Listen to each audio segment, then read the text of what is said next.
जब मेरा पुनर्जन्म हुआ तो सबसे पहले मैंने अपने भाई की ई स्पोर्ट्स टीम में शामिल होने से मना कर दिया। ऐसा सिर्फ इसलिए था क्योंकि पिछली जिंदगी में मैंने उसे चैंपियनशिप जीतने में मदद की थी, लेकिन उसने एक चालाक लड़की को मेरी उपलब्धियों का क्रेडिट लेने दिया। हालांकि उसने कुछ भी नहीं किया था, फिर भी जब मैंने अपने भाई को मना किया तो वह तुरंत गुस्से में आ गया। उसने मुझे इस घर से निकालने की धमकी दी। मुझे बिल्कुल भी परवाह नहीं थी, लेकिन वह चालाक लड़की मेरी जगह लेने के लिए सीधे कंपटीशन में चली गई। उसके खराब स्किल्स की वजह से टीम एलिमिनेशन राउंड में पहुंच गई। मेरे भाई ने उसे बहुत डांटा। अगले दिन उसने मुझसे फिर से टीम में शामिल होने के लिए कहा। मैंने उसे एक बार फिर मना कर दिया। इस जिंदगी में मैं बस अपने भाइयों से दूर रहना चाहती थी। एक समय था जब मैं परिवार में सबसे प्यारी बच्ची थी, लेकिन एक हादसे ने सब कुछ तबाह कर दिया। मेरे माता पिता और ड्राइवर की मौके पर ही मौत हो गई। मैं खुशकिस्मत थी कि मुझे बचा लिया गया, लेकिन तब से मेरे भाइयों ने हादसे के लिए मुझे दोषी ठहराया। उन्होंने ड्राइवर की बेटी को भी वापस ले लिया और कहा कि वे अपने पापों का प्रायश्चित करना चाहते हैं, लेकिन मैं भी नहीं चाहती थी कि यह हादसा हो। मैं समझाना चाहती थी कि ड्राइवर मरा नहीं था। उस चालाक लड़की ने सिर्फ मेरी प्रॉपर्टी हड़पने के लिए सच छिपाया। उसने बीमार होने का नाटक किया और मेरे भाइयों से मुझे ऑपरेशन टेबल पर बांधकर उसे किडनी डोनेट करने के लिए मजबूर किया, लेकिन सर्जरी फेल हो गई और मेरी मौके पर ही मौत हो गई।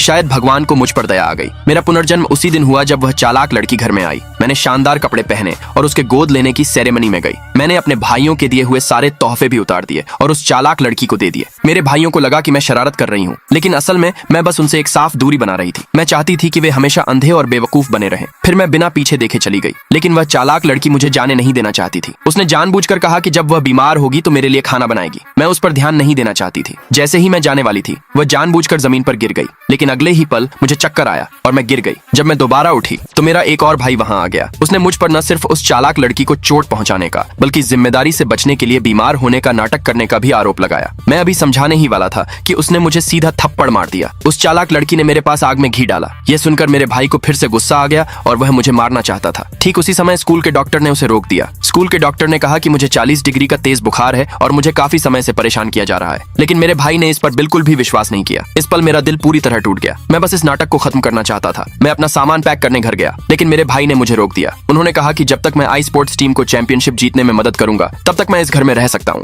लेकिन मैंने उसे मना कर दिया। मैंने कहा कि मैं पढ़ना चाहता हूं। अगले भाग के लिए कमेंट में यस लिखे।